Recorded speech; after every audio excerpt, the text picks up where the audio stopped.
What is up? Welcome back to Fondling Cardboard.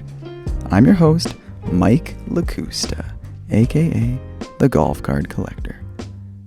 Today I got something so special for you guys. We've got Brett McGrath from Stacking Slabs, which is probably my favorite podcast right now. Brett is absolutely killing it. When we jump into the interview, I'll be hitting on some of the stuff that he's got going on. But the conversation is exciting to me because Brett talks about what motivates us to produce content in the sports card world. We talk about no recent comps as a segment in one of his shows, but also as a mindset and how it affects the cards that we desire. We talk about our reactions to collectors buying SGC and whether or not that is creating this monopoly for PSA and grading. So I hope you enjoy the conversation. Before I get to it though, man, I sold my 1926 Bobby Jones tobacco card. And when I printed out the label from eBay, I let the customs form just take the description from my eBay listing because I'm in Canada and I was shipping it to somebody in the US. Now, I didn't realize that the description had the word cigarette in it. Sure enough, customs seized the package. After a month, it wasn't delivered, and the buyer messaged me saying, "Hey, could you give me a refund? I never received the card." Phone calls, emails, all that stuff with the different post offices, and I'm still hoping and praying I get my card back. So if any of you are religious out there, send me prayers, because I don't want to be out the couple $100 for that beautiful Bobby Jones 100-year-old card. In the golf world, this is the Players' Championship weekend, and it's sad that Tiger Woods is not going to be playing. I hope that he's going to be making a bounce back one of these days soon. Certainly at the Masters, we'd love to see Tiger. However, we're getting a pretty good show. I haven't actually been watching, but when I take a look at the leaderboard, we've got some familiar names: Xander Schauffele, Rory McIlroy, and Wyndham Clark, all tied at the top. My Canadian, Nick Taylor, tied with an Englishman, Matt Fitzpatrick, and then Jason Day, the Australian. And looming behind them, just 2 strokes back, we have Ludwig Aberg, the up-and-coming star, world number 1, Scotty Scheffler. There's just a whole range of amazing sharpshooters in this tournament. And we wouldn't expect anything less for the players. 2 more things in the golf world before I cut to Brett McGrath's interview, which, by the way, is not actually about golf cards this week. Brett and I had an amazing conversation about Prism and golf, which I'm going to be airing in a future episode. But just get that last fix of golf. Full Swing is out on Netflix. I haven't actually watched it yet. I've been too darn busy, but I can't wait to turn that on and find out all the drama that I already know about, but just love consuming on Netflix. And last but not least in the golf world, Upper Deck 2024 Golf is finally here. And I was kind of surprised that it actually released on time. In fact, about 2 weeks early. It turns out Cardboard Connection, the website that I've referred to a couple times, is not actually being kept up to date. Now, I don't have firsthand knowledge of this, but when I did look up several golf sets, I found the information was either lacking, missing, or just outright wrong. And I found out from the Sports Card Nonsense podcast that it sounds like the Cardboard Connection website isn't being maintained. Whoever those owners were just kind of stopped adding the new checklists for a time, and then they started again with a few sets, and then they stopped. So I'm not necessarily going to point you towards that as a reliable resource. Maybe check out Beckett. They seem to have some decent checklist data on their website. All right, without further ado, I'm going to kick it to the conversation with Brett McGrath. I'm just going to list off a few things so our listeners are aware of where they can find you. So you've got a newsletter called the Weekly Rip. You've got a new segment called Auction Talk. Those come out on Thursdays. You just did your first installment of the Hobby Shop Talk. And you've got private Patreon content. And you're maintaining your original episodes. So wow, kudos to you for doing all that. What initiatives do you have still in the works? Yeah. So first of all, thanks for having me. Mike, content has always been kind of in my professional DNA. I'm a marketer by trade. I typically, like my whole career, I've worked in the software industry where there's been a need to create content, I have been the individual to do so, especially as like the mediums have changed rapidly and how people consume content. And when podcasting became a thing, I was like, man, I like to talk. I've got ideas. I love written word, but I also like to share my point of view, in audio, but it wasn't much of a thing. And so at the companies that I've worked for, I've just started podcasts because I think it's a good way to uh, create narrative. I think it's a good way to meet people. It's a good way to streamline your content. There's all of these benefits. So for me, naturally, when I got back into the hobby, it was this is a lot different than the last time I left it. There are a lot of cool people on Instagram. I think it'd be interesting if I shared my experience. And this is when we were all locked away in COVID and I was bored. So I needed something to do. Share my experience. And also, it'd be a good opportunity to network globally with collectors and try to get an understanding of like what's going on. So that was really kind of the catalyst for the start of Stacking Slabs. And you mentioned there's been a lot more in different iterations. And we just started the Patreon group a month or so ago, and I think I just looked, and it's I have a awesome group of people that are signed up who, which is blows my mind, or want to pay for more stacking slabs, which is totally cool, and I really appreciate that. I think for my and to answer your question directly, I always have a lot of things in the works and going on because I love this space and I'm a growth minded individual. So I constantly want to do whatever I can to grow my brand and the Stacking Slabs brand in an organic way that's true to the values of what the show is all about. So I don't have anything formally to announce here. I will say I am having some exciting conversations with cool people and some cool brands in and out of the hobby, and hopefully um, we can share some of that soon. So wherever you're listening to my content or following along, I do appreciate it. But I feel like at this rate, recently I've been dropping new shows like you alluded to and new news almost on a weekly basis. So hoping to announce some of that soon. Awesome. And I'm sure that a lot of the Funneling Cardboard listeners are familiar with stacking slabs, but if you're not, traditionally you've got an episode on Wednesday, which you do solo and you dive into a bit of a topic. And I really appreciate your cerebral aspect to it. You really dive into the whys we're doing things and encouraging people to stay away from what the mainstream is telling them to do. So that's kind of what I get a lot of your Wednesday episodes. And then on Friday, you usually do a collector conversation where you interview somebody and kind of dive down into what makes them tick and possibly share some unique experiences they have.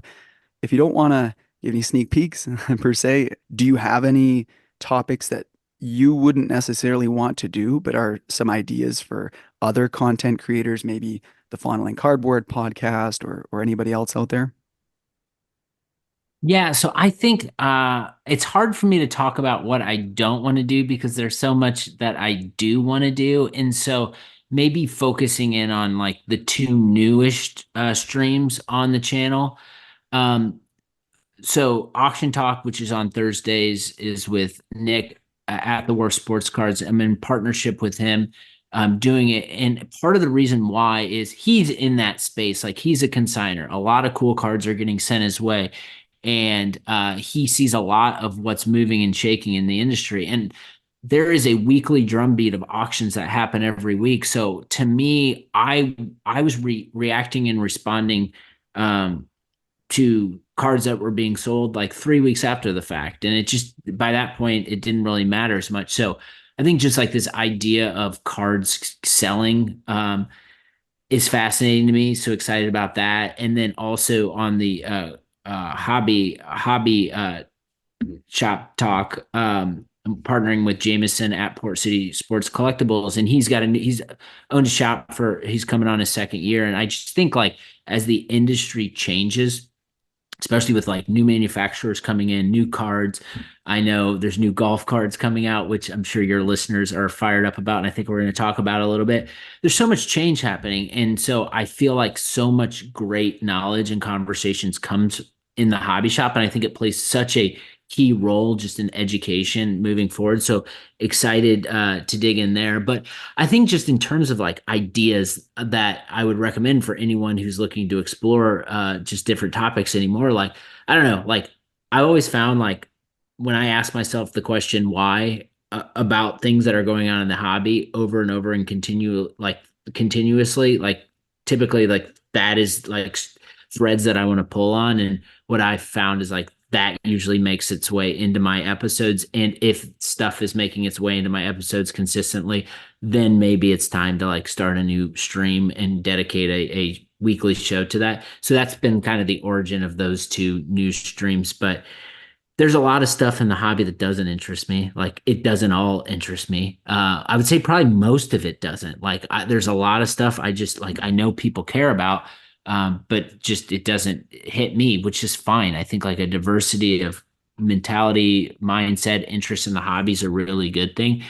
So when I'm building and creating content, like I'm typically just trying to focus in on the individual that's like me, that is busy, has kids, and is treating the hobby kind of as an escape and just wants to collect cards to get their mind off of all the other life's stresses that's going on. So that's Hmm. just a little bit about how I think about what I'm doing on a weekly or daily, seems like these days basis.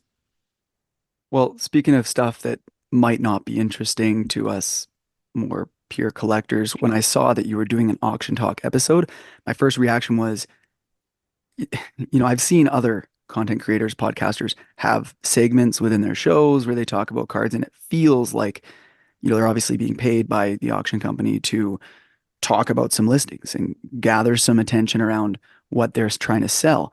And it never really vibed with me. And I had that anticipation going into your episode. But what I really appreciated is you treated it the same that you do with any of your other podcasts. When you picked out a card to talk about, we weren't talking about what kind of investment it would be or selling it in the future. You were talking about the qualities of that card, the appearance, why it might be a grail card for someone, and what kind of lane that might fit in. Like there was a lot of collecting talk around it. And so good job on not creating one of those, auction conversations that's all just about buying and selling.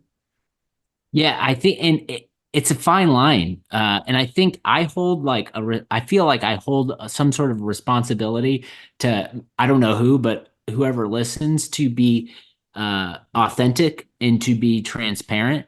And so they're like in that show on a weekly basis. I try to make it as apparent as possible when we're talking about cards. It is here are 5 or 6 cards that Nick and I are scouring the internet and think are worthy to bring up in this show. We have nothing to do with the sales of these cards. We just think they're cool cards based on the appearance data, all this stuff. And then the last part of it is these are the cards that Nick is selling through his consignment business. And is there a benefit of those cards getting airtime on my channel? 100%. Like we're talking about the cards, they're on a channel that people are consuming, and the idea, right, is that those cards are getting further visibility. It's marketing. It's what we're doing. We're marketing right here. But I want to make sure everyone knows that there's no disguise here. Like these are cards that are being run through Nick's business, and he's talking about kind of the qualities based on him having intimate knowledge of those. So I just think like whatever you're doing in the hobby, whatever you're creating, it's just really important to be real and to be transparent. What you don't want is like your listeners, especially if they've been there for a while, asking themselves question on just like what's really going on here. That typically doesn't end well. I totally agree. One aspect of the show that I liked was the no recent comps aspect, looking for cards that haven't sold in 6 months or longer. And those are the kind of cards that I want to hear about. I don't want to hear about some of these sports card investor type channels who talk about the cards that are transacting daily on eBay and whatever. Like as a collector, sure, I probably have a few of those cards in my collection that are maybe iconic rookie cards, whatever. But it's not the stuff that I really want to build my collection around. I want to build my collection around those no recent comp cards. So that's cool that was the theme. Yeah, and I think that no recent comps, that's something that Nick started doing and started creating in his newsletter. And I think it's interesting. Like, we get so infatuated by last comp, we get infatuated by serial numbering, we get infatuated by grades. But like, if you really start digging in and looking at the data between a card selling from a 6 month period of time and longer, like that, those are the moments, especially on rare and scarce cards, which typically are the cards that aren't selling every 6 months or longer. That's when you start to see, I think, the real story of what's happening on the market side of the hobby. Just seeing sales go off the board of cards that haven't sold in 3 years, of rare and scarce cards, of legends. Like, typically those are the cards that collectors are going to desire, and those cards typically do well in those auction formats. So I hadn't really been thinking about it from that lens until I started consuming Nick's content and we started talking about it on the show. Awesome. Before I get into the next topic, I wanted to ask you about, inspired by everything you just said, picture a card that you would like to acquire someday soon. Would you rather have this card serial numbered out of 100 in a PSA 10 or serial numbered out of 25 in a PSA 6? I see. I think I need to, I think I need to learn more about the card to answer it. Mm, I think so. I think a lot still matters. I think like the product really matters to me. Um, I think the era of card we're talking about really matters to mm, me because it varies based on era, it varies based on product.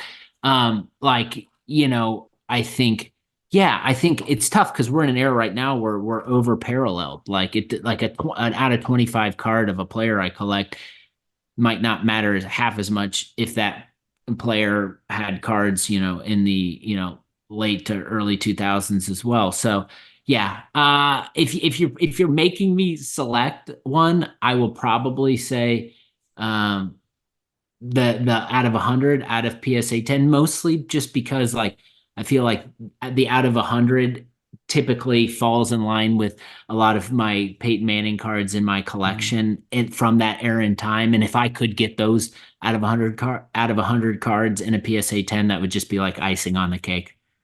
I gotcha.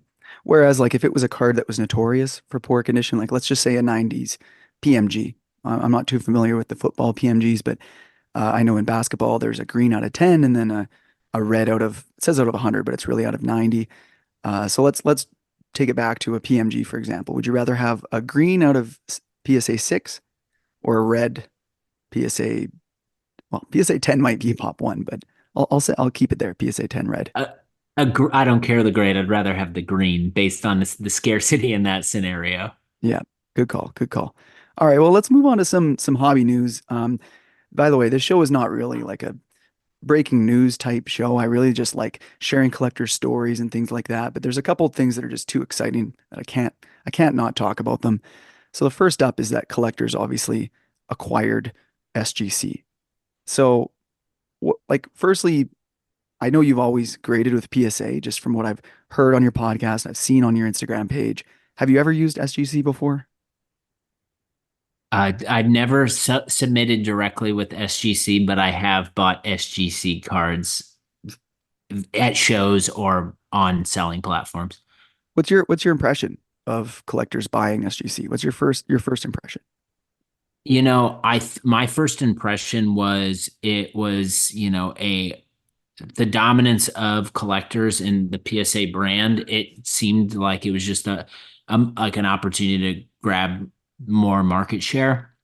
That was like one thing that came to my mind immediately, which is pretty obvious, but I was like, this makes sense because of that. I also think like there is what's like the speed and price point that SGC has, I think could be interesting as PSA thinks about where they want to funnel certain cards that are coming in. So I think that might be interesting. And then I think like maybe most importantly from a strategic perspective, like they're like I don't play in the vintage space, but like vintage cards are the foundation of the hobby, and there's so many collectors of vintage out there, and SGC has developed trust with that important segment of the hobby.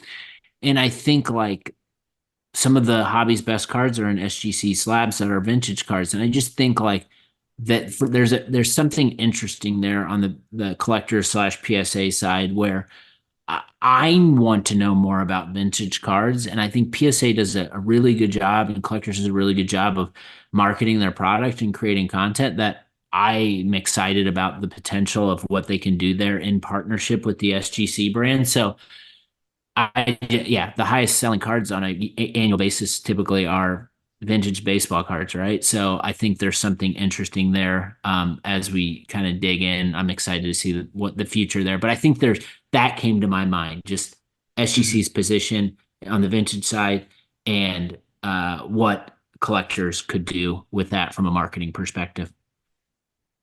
I'm holding an SGC slab in my hand right now, and they feel sturdy. The quality's there. Not everybody likes the black tuxedo border, but some people love it. Um, they have the best customer service. I've submitted to both PSA and SGC. SGC was fast. I had questions. They got back to me. I submitted quite a few cards, and at one point they even damaged one of my cards in the same way that PSA has done that to many collectors. And they made it right. They gave me a price that I thought was fair. Um, and they also gave me the card back and regraded it what it was, graded after they had damaged it. So I've had nothing but good experience with SGC. Um, you've held one of these slabs in your hand. Would you agree, firstly, that it's good quality? And then how do you think the SGC execution, both in terms of their physical slab product and then in their service, their turnaround times, their customer service, all that stuff. How do you think all of their business could change in the future based on this acquisition? Yeah, I don't. So from my understanding and just early news is that they're for the time being, they're operating a separate brand. So I don't anticipate in the immediate future that there'll be any change. Maybe they'll even get more support than before. I would imagine there'll be some sort of business integration and processes and the way things happened, they might get more resources, which might help accelerate some of those good experience or improve some of those good experiences you've already had with the brand.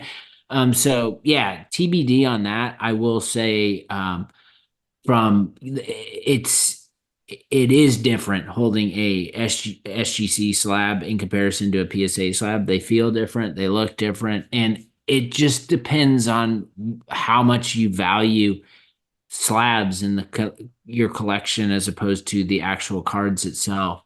I have found I've got BGS slabs. I've got mostly PSA, but I've got SGC slabs. And at the end of the day, like I don't really the slab. Like typically the cards that I'm going after, like I I'm buying the card over the slab. So they feel different, they look different.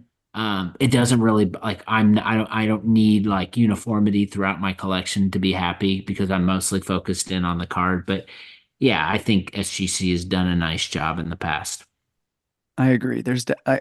You and I actually both prefer PSA as well as a lot of collectors. And I think PSA and their owner, Collectors Universe, would probably love for everybody in the hobby to prefer PSA.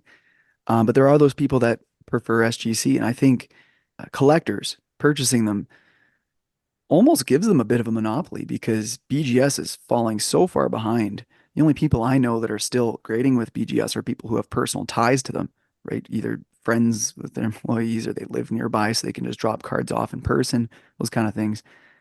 But do you think that collectors having this monopoly, SGC focused on maybe vintage, but they're still doing modern for those who prefer it, or for quick turnaround times for those flippers, whatever, and then the PSA, which is the meat and potatoes of the hobby.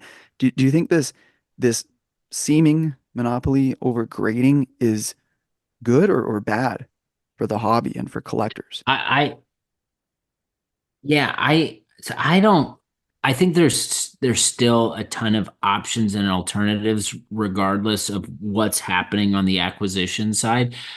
I put it on the grading companies themselves to build and develop a go-to-market strategy with a compelling story and a compelling offering to get people like us to get our attention and to get us to care. Like that's on those companies to do that. And I think some companies have done done really good things on the grading side to do that and to compete, and other companies haven't. So yeah, I think there's plenty of options out there. I mean, wouldn't even begin to start rattling off the amount of grading companies that exist, because there's more than plenty, and it's on us as a consumer to select which ones we want. But it's also on the grading companies themselves to be in the game, and it Mm, feels like some companies have not been in the game. And to be in the game, in my opinion, it means showing up where the collectors are at shows, having a presence. It is creating a regular stream of content that's going to get people like us to care. It's having phenomenal service. And when you don't have phenomenal service, willing to admit your mistakes. And I think some companies haven't adapted in this era of collectors having access to being able to access and share their opinions in real time. And I think we're just seeing that play out. So yeah, I think there's a ton of companies. We all can make the decision, but I think the ones that are going to stand tall at the ends are the companies that are on full court offense, and that means, doing really good marketing, creating really good products, and offering excellent service. hmm Speaking of those companies that should probably improve the way they're coming to market, I'm gonna flip a few cards here. So this is BGS. This is a tall boy Tiger Woods card. Not a very rare card, but I just love the look because it's got the same image as his rookie card. And holding this, I've got other BGS slabs as well. The product is great. It's amazing. Um, if and I love the subgrades. I like the label. I love everything about it. I really hope that someone like Fanatics can come. I don't, this is just total speculation off the top of my head, but if Fanatics could buy BGS and, start vertically integrating their company and make some improvements, I think that would be pretty cool. Another company that did a pretty awful job there. Do you recognize that custom slab? Oh, oh yeah. HGA hit the scene during the pandemic. Their slabs were selling for pretty high end, like not maybe not PSA prices, but way up there. And the custom artwork on these labels was super cool. I gave them a few instructions. I think I wanted it to sort of resemble a scorecard of the bottom of this card, and they did that really well. And it's got like a little tiger with his eyes on the golf ball on the side there. Like it's pretty incredible what they made. And speaking of quality, these slabs feel really nice, but the company just absolutely fell apart. Um, I mean, I know they're still around, but I don't know if they're doing anything these days, really. And then, at SGC, some people put them in modern cards in these SGC slabs. I almost regret putting some of my modern cards in them because I don't want to crack this. It got a 10, and I don't know if it would end up with a PSA 10. I think it would, but why risk it? Whereas I've got a vintage card in a PSA slab. So there's a lot of crossover. There is no rhyme or reason sometimes. This card got a PSA 2. So if I ever wanted to crack this out, it's not a big risk. It's sending it back over to SGC. I think it would look pretty good in a tux. And then lastly, the last card I just want to show you here so this is a Tiger Woods Sports Illustrated for Kids rookie card. Now, this is a card from 96. What do you think of that era, that time frame? Is that obviously that's not quite vintage. Maybe I've heard some people call it the retro era. What do you think, just in your personal preference? Like if you collected vintage cards or cards from the 80s and 90s, do you think that, personally speaking, is suitable for these HUC slabs? I think it's suitable for wherever you want to send it and whatever makes you happy. Like, I don't think there's any hard and fast rules to where you should grade certain cards from what era. But yeah, 96 is certainly an interesting time in sports cards. But yeah, to me, it's wherever your preference is. Whatever makes you happy, it's where you should send your cards. Right on. True collector's answer. There is no right answer. Hey, let's shift over to the golf card news, as you alluded to earlier. Sorry guys, I'm going to cut off the conversation there, and you'll have to tune in next week to find out what that golf news is. And hopefully I actually do decide to run that next week, or else you'll have to wait even longer. We shall see. Make sure you give Brett a follow on Instagram at Stacking Slabs, and you tune into his podcast.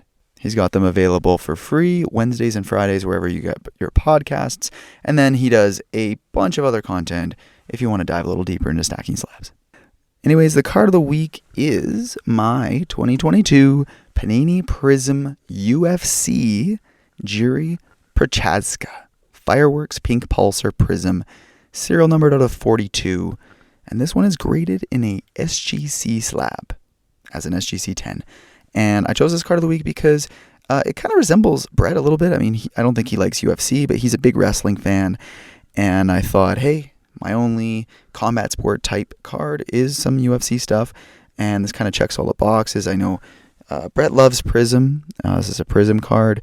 We just talked about SGC, and not only that, but it's a beautiful card. And I do have some fun personal memories relating to watching one of Jiri's fights, kind of hanging out with one of my best friends over FaceTime or Zoom or whatever it was at the time. And yeah, holding this card. It was worth a lot more money back then. 2022, 2021-ish time frame. Was obviously peak pricing. But anyways, seems to have become a PC card for me now.